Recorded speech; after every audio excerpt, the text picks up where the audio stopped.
என் நெஞ்சில் குடியிருக்கும்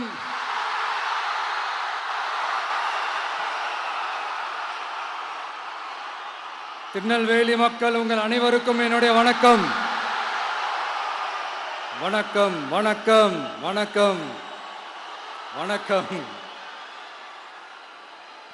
எல்லாரும் எப்படி இருக்கீங்க?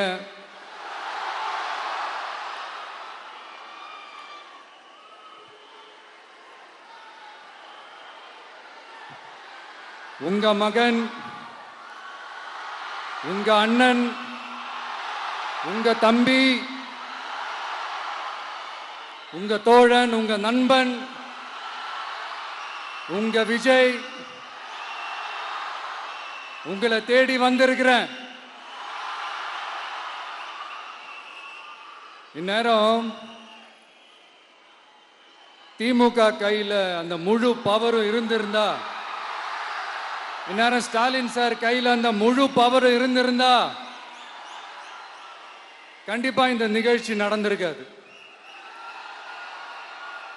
ஏதாவது ஒரு முட்டுக்கட்டையை போட்டு நம்மளை வரவிடாம பண்ணியிருப்பார். ஆனா இப்பதான் அவர் ஒரு அதிகாரம் இல்லாத ஒரு முதல்வரா அப்படியே இருக்காருல்ல, ஒரு கேர்டேக்கர் கவர்மெண்ட்னு சொல்லுவாங்க இந்த பீரியடை. ஸோ அப்படி இருக்கிறதுனாலையோ என்னமோ கொஞ்சம் ஈஸியாக வர முடிஞ்சதுன்னு நினைக்கிறேன். அது மாதிரி இந்த திமுக கவர்மெண்ட் நமக்கு எவ்வளவு பிரச்சனைகள், எவ்வளவு நெருக்கடிகள், எவ்வளவு அவதூறுகள், அவங்களையும் தாண்டி இன்னும் சில பேர் இன்னும் நிறைய அவதூறுகள் எல்லாமே பரப்புனாங்க.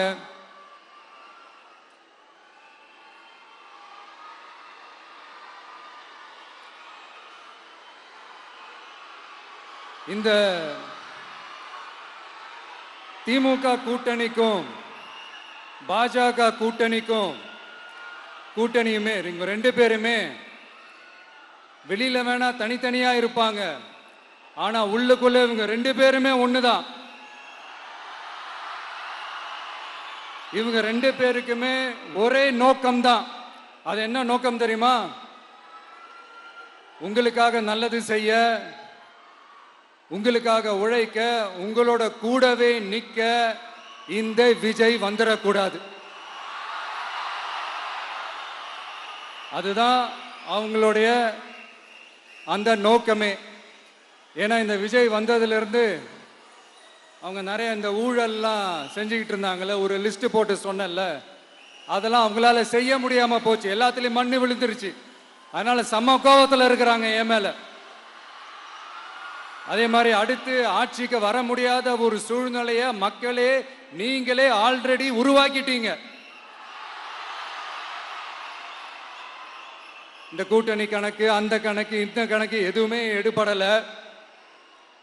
இந்த அரித்மேட்டிக் கணக்கு, மேத்தமேட்டிக்ஸ் கணக்கு எல்லாமே மண்ணுக்குள்ள புதைச்சிட்டீங்க.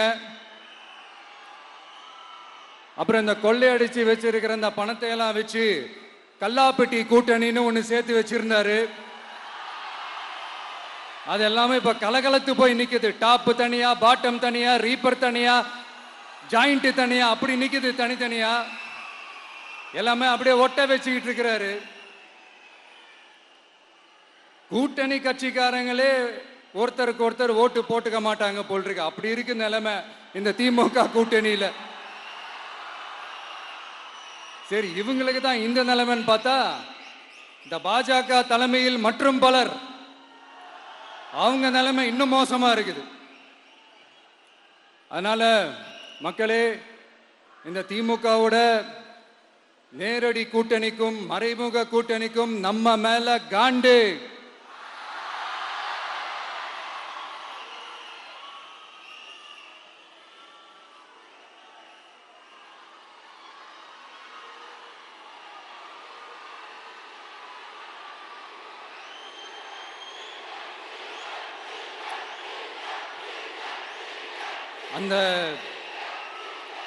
அந்த காண்டுக்கு ஒரு காரணம் என்ன தெரியுமா? அவங்க வீட்லயே, அவங்க குடும்பத்திலேயே விசில் சத்தம் பலமா கேக்குதான்.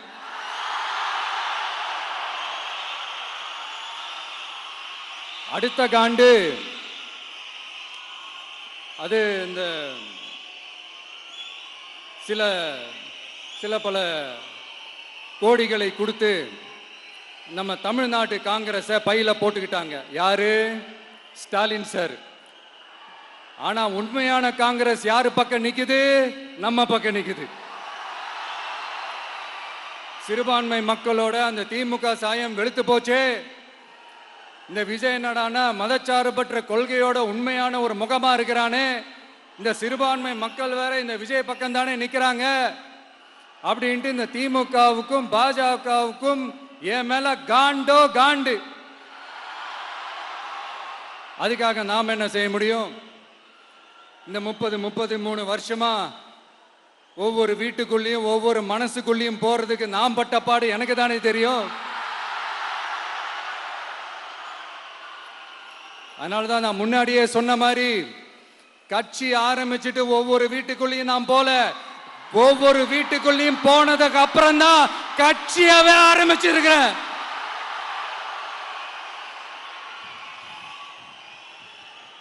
இது இந்த அரசியல் எல்லாத்தையும் தாண்டி இருக்கிற ஒரு உறவு. கட்சி கிட்சி எல்லாத்தையும் தாண்டி இருக்கிற ஒரு உறவு. இது ஒரு பூர்வ ஜென்ம பந்தம். இது சும்மா இந்த அரசியல் ஆதாயம் தேடுறவங்களுக்குலாம் இது என்னன்னே புரியாது. இது மற்றவங்களுக்கு வேணா எலெக்ஷன். ஆனா இந்த விஜய் கூட நிக்கிறவங்களுக்கும் இது ஒரு இமோஷன். நான் சந்தோஷப்பட்டா மக்கள் சந்தோஷப்படுறாங்க, மக்கள் சந்தோஷப்பட்டா நான் சந்தோஷப்படுறேன். எனக்கு ஒண்ணுனா மக்களுக்கும், மக்களுக்கு ஒண்ணுனா எனக்கும். கண்ணு கலங்கும். எவ்வளவு அவதூறுகள். இந்த கரூர் விஷயத்தை பத்தி ஊருக்கே தெரியும். ஆனா போடு, விஜய் மேல பழிய போடு. என்னடா இவ்வளவு பெரிய ஒரு பழிய தூக்கி விஜய் மேல போட்டாலும் மக்கள் விஜய் கூடவே நிக்கிறாங்க. இது என்னடா அதிசயமா இருக்குது அப்படின்ட்டு அது ட்ரை பண்ணி பார்த்தாங்க. அது மக்கள் கிட்ட எடுபடல. சரி, அடுத்து வேற என்ன பண்ணலாம்? முடக்கு. ஜனநாயகனா முடக்கு. படத்தை முடக்குனா கொஞ்சம் பையன் கொஞ்சம் டிஸ்டர்ப் ஆயிடுவான். அதனால படத்தை முடக்கு. இது யாரு முடக்குனாங்கன்றது உங்களுக்கே தெரியும். அது நான் சொல்ல வேண்டிய அவசியம் உங்களுக்கு இல்லை. ஆனா இவனாடா இவன் படத்தை முடக்கினாலும் அவன் பாட்டுக்கு அதை கண்டுக்காம அவன் பாட்டுக்கு வேலையை பார்த்துட்டு போயிட்டே இருக்கான். அதுவும் எடுபடலை. சரி, அடுத்து வேற என்ன பண்ணலாம்? போடு, எஸ்ஓபின்னு ஒண்ணு போடு. விஜய்க்கு மட்டும் தனியா ரூல்ஸ், தனியா ரெகுலேஷன்ஸ், தனியா கண்டிஷன்ஸ். அவனுக்கு மட்டும் போடு. மற்ற கட்சிகள்லாம் விடு, விஜய்க்கு மட்டும் தனி கண்டிஷன்ஸ் போடு. அவன் வெளியவே வரக்கூடாது, மக்களை சந்திக்கவே கூடாது. என்னாச்சு? அதுவும் எடுபடல. சரி, அடுத்து வேற என்ன பண்ணலாம்? நம்மளை சுத்தி இருக்கிறவங்களை வச்சு, அதாவது இத்தனை வருஷமா வெயிட் பண்ணி இப்போ எலெக்ஷனுக்கு 30 நாளைக்கு முன்னாடி கரெக்டா அந்த டைம் பார்த்து ஒரு அவதூறு பரப்ப வேண்டியது. அது என்னன்னு உங்களுக்கே தெரியும். அதுவும் மக்கள் கிட்ட எடுபடல. அது மாதிரி எத்தனை சோதனைகள், எத்தனை வேதனைகள் நீங்க கொடுத்தாலும் இந்த திமுக நாளையோ இல்ல இந்த பாஜக நாளையோ இல்ல இந்த மற்ற பலர் நாளையோ இல்ல எந்த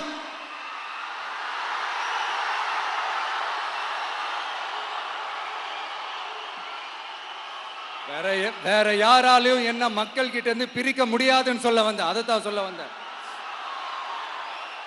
ஒவ்வொரு வீட்டில் இருக்கிற ஒவ்வொரு விஜயும் இருக்கிற வரைக்கும் என்ன மக்கள் கிட்ட இருந்து பிரிக்கவே முடியாது. இப்படி இந்த சொந்த பந்தம் இவ்வளவு ஸ்ட்ராங்கா இருக்கிறதுனால தான் நான் முன்னாடியே சொன்ன 234 தொகுதியிலையும் இந்த விஜய் தான் வேட்பாளர் அப்படின்னு தான் அதை நான் செஞ்சிருக்கிறேன். ஏன்னா நம்மளுடைய வேட்பாளர்கள் யாரும் டாட்டாவோ பிர்லாவோ அம்பானியோ அதானியோ கிடையாது. நம்ம வீட்டில் இருக்கிறவர், நம்ம குடும்பத்தில் இருக்கிற ஒருத்தரை தான் நான் வேட்பாளராக செலக்ட் பண்ணியிருக்கிறேன். அப்படி செலக்ட் பண்ணி தான் உங்ககிட்ட நான் ஒப்படைச்சிருக்கிறேன். அதனால அந்த வேட்பாளர் வேற, இந்த விஜய் வேற அப்படின்னு நினைச்சிடாதீங்க. இந்த விஜய் தான் வேட்பாளர், அந்த வேட்பாளர் தான் விஜய்.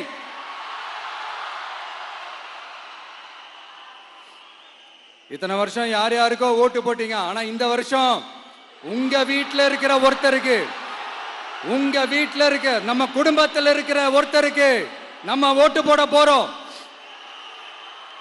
அந்த வேட்பாளர்களுக்கு நீங்க ஓட்டு போடுறது நமக்கு நாமளே ஓட்டு போட்டுக்கிற மாதிரி.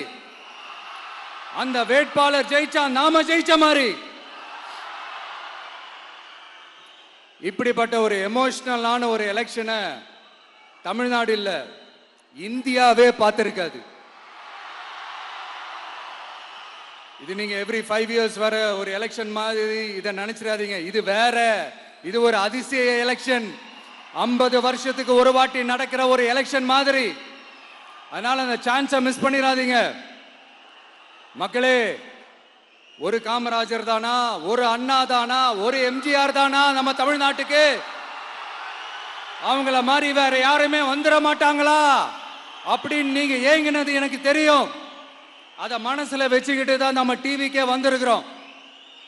நம்ம டிவிக்கு யார் யார் மாதிரி எல்லாம் உழைக்கும் சொல்லவா? ஐயா முத்துராமலிங்க தேவர் மாதிரி,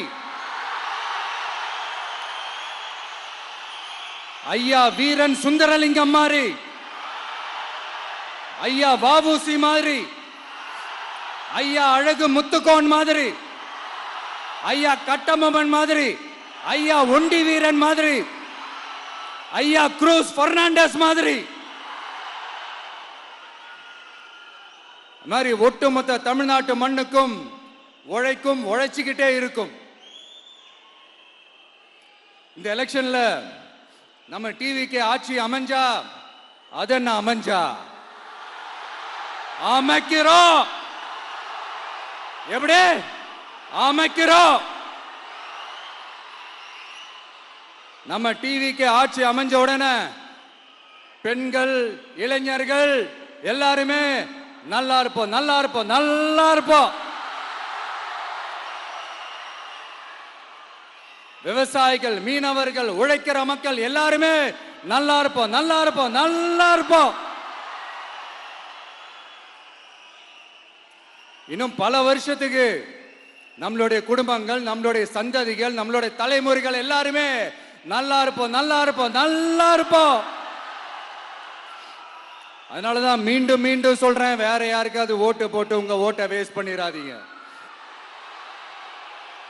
அதனாலதான் பார்த்து பார்த்து உங்களுக்கான வாக்குறுதிகளை நாம அதை அறிவிச்சிட்டு இருக்கிறோம். சொல்லாதத, செய்ய முடியாததெல்லாம் சொல்லவே மாட்டோம். அதுல ரொம்ப உறுதியா இருக்கிறோம். சொல்லாததை செய்வோம், அது வேற விஷயம். ஆனா செய்யறத மட்டும் தான் சொல்லுவோம். யங்ஸ்டர்ஸ், விவசாயிகள், மீனவர்கள், இந்த மாதிரி பல திட்டங்கள் இருக்கு, எல்லாத்தையுமே நிறைவேற்றுவோம். இந்த விஜய் அதை சாத்தியமாக்கி காட்டுவான். இதை நான் ஏன் இவ்வளவு ஸ்ட்ராங்கா சொல்றேன் அப்படின்னா, மக்கள் பணத்திலிருந்து ஒரு பைசா கூட தொட வேண்டிய அவசியமே எனக்கு இல்லை. உங்களுக்கு புரியுதுங்களா? உங்களுக்கு மக்களுக்கு தப்பே நடக்காது, தப்பே நடக்க விட மாட்டேன். இப்ப நான் சொன்னல, மக்கள் காசுல இருந்து ஒரு பைசா கூட தொட மாட்டேன்னு. அத இப்ப ஆண்டுகிட்டு இருக்கிறவங்க, இதுக்கு முன்னாடி ஆண்டவங்க தில்லா சொல்ல முடியுமா? என்னை எதிர்த்துட்டு இருக்கிறவங்களால தில்லா, கட்ஸா, கெத்தா இத சொல்ல முடியுமா? நீங்க ஒழுங்கா ஆட்சி நடத்திருந்தா பெண்கள் பாதுகாப்பு ஏன் இவ்வளவு மோசமா இருக்குது? இளைஞர்களுக்கு ஏன் வேலை வாய்ப்பு இல்லாம போச்சு? போதைப் பொருள் கலாச்சாரம் ஏன் அதிகமா இருக்கு? சட்டம் ஒழுங்கு ஏன் சரியா இல்ல? வன்முறை ஏன் தலைவரிச்சு ஆறுது? இதுக்கு உங்களால பதில் சொல்ல முடியுமா ஸ்டாலின் சார்? பதில் சொல்ல தகுதி இருக்கான்னு தான் கேட்டிருக்கணும். ஆனா கொஞ்சம் நாகரிகம் கருதி அப்படி வேணான்னு பாக்குறேன். 2-2.5 வயசு குழந்தைய துள்ள துடிக்க உங்க திமுக நிர்வாகி ஒருத்தன் கொன்னான, அதுக்கு என்ன பதில் சொல்ல போறீங்க? விளாத்திக்குளம் பக்கத்துல +2 படிக்கிற ஒரு பொண்ணு டாய்லெட் வசதி சரியா இல்லாம ஒரு அவசரத்துக்கு காட்டு பக்கம் போய் ஒதுங்கினாங்களே, என்னாச்சு? இந்த உலகத்தை விட்டே போயிட்டாங்க. அதுக்கு என்ன பதில் சொல்ல போறீங்க? இந்த பிள்ளைங்களை உங்களால திருப்பி கொடுக்க முடியுமா சார்? 5 வருஷமா போலீஸ் டிபார்ட்மெண்ட்டை கையில வச்சுக்கிட்டு என்ன சார் பண்ணீங்க? பொம்மைகள் மாதிரி வச்சு விளையாடிட்டு இருந்தீங்களா? ஒரு மனசாட்சின்றது வேணாம். நாங்குநேரி பிரச்சனையை பத்தி பேசினா அது போதையில நடந்துச்சான், போதை பொருட்கள்னால அது நடந்துச்சான். பெரிய கண்டுபிடிப்பு எங்களுக்கு தெரியாது பாரு, அது எங்களுக்கும் தெரியும் உங்களுக்கும் தெரியும். கேள்வி அது இல்ல, அதை ஏன் தடுக்கலன்றதுதான் எங்களுடைய கேள்வி. இது மட்டுமா? மணலை திருடுறாங்க, மண்ணை திருடுறாங்க, மலைகளை முழுங்குறாங்க, சட்டவிரோதமா கல்குவாரி நடத்துறாங்க, மணல் மாஃபியா அது ஒரு பக்கம் நடந்துகிட்டு போகுது. இன்னொரு பக்கம் மினிஸ்டர்ஸ் கொள்ளையடிக்கிறாங்க, இன்னொரு பக்கம் குடும்பமா சேர்ந்து கொள்ளையடிக்கிறாங்க. டாஸ்மாக்ல ஊழல், நகராட்சி துறையில ஊழல், இப்படி ஊழல் ஊழல், ஆட்சி முழுக்க ஊழல் ஊழல்லே ஊறி போய் நாரி போய் கிடக்குது. எந்த மூஞ்ச வச்சுக்கிட்டு சார் வந்து ஓட்ட கேட்பீங்க?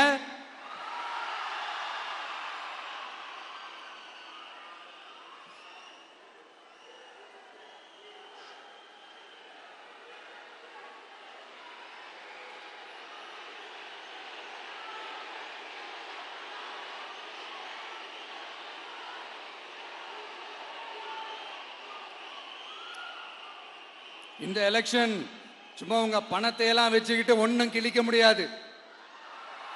உங்க பணத்தை எல்லாம் வச்சு மக்கள் எல்லாம் விலைக்கு வாங்கவே முடியாது. இது ஒரு மாற்றத்திற்கான ஒரு எலெக்ஷன். ஒட்டுமொத்த தமிழ்நாட்டு மக்களும் அந்த மாற்றத்தை கொண்டு வர போற அந்த எலெக்ஷன். இது உங்களாலேயோ இல்ல அந்த மற்றும் பலர்னாலேயோ ஒன்னும் தடுக்க முடியாது. அதனால மக்களே, ஏப்ரல் 23 காலையில சும்மா பக்காவா ரெடி ஆயிட்டு வீட்டில் இருக்கிற சாமியெல்லாம் கும்பிட்டுட்டு உங்க ஓட்டர் ஐடி கார்டை கையில் எடுத்துக்கிட்டு முதல்ல பூத்துல போய் நின்று அந்த விசில் சின்னத்துக்கு நேரா இருக்கிற அந்த பட்டனை ஒரு அழுத்துங்க. இது ஒரு தலைமுறைக்கான ஒரு தேர்தல், உங்களுக்கான தேர்தல்.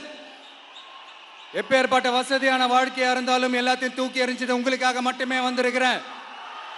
உங்களுக்காக நன்றி கடன் செலுத்துறதுக்காக மட்டுமே வந்திருக்கிறேன். அத்தனை வழிகளையும் தாங்கிக்கிட்டு உங்களுக்காக மட்டுமே வந்திருக்கிறேன். ஒரு நாளும் பொய் சொல்லி உங்களை நான் ஏமாத்தவே மாட்டேன். இந்த 4 முனை போட்டி, 40 முனை போட்டி, எத்தனை முனை போட்டின்னு எத்தனை உருட்டினாலும் இங்க 2 முனை போட்டி மட்டும்தான். ஒண்ணு, இன்னொன்னு எஸ், ஒன்னு டிவிகே, இன்னொன்னு டிஎம்கே. மக்கள் விரோத ஆட்சி நடத்துற ஸ்டாலின் சார் வேணுமா? மக்களை நேசிக்கிற உங்க விஜய் வேணுமா? அவ்வளவுதான் இந்த எலெக்ஷன். அதனால உங்க மகனுக்கு, உங்க அண்ணனுக்கு, உங்க தம்பிக்கு, உங்க பிள்ளைக்கு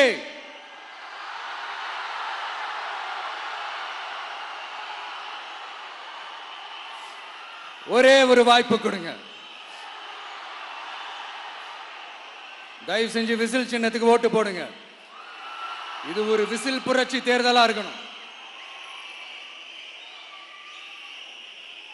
நான் தன்னந்த நீயாளு, நீ நம்ம பாரு, கொஞ்சம் நவந்தனா இங்க 8 கோடி பேரு, மிரல போது ஸ்டேட்டு நம்ம விசில் சத்தம் கேட்டு, நல்ல வங்க வாழ இங்க விசில் கடி ஓட்டே.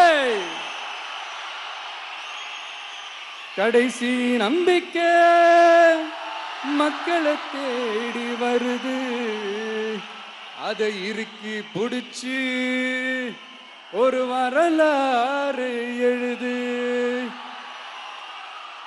உங்க விஜய், நான் வரேன். விசில் அடிக்க ரெடியா? கான்பிடண்டா இருங்க, நல்லதே நடக்கும், வெற்றி நிச்சயம். மீண்டும் சந்திக்கும் வரை நன்றி, வணக்கம்.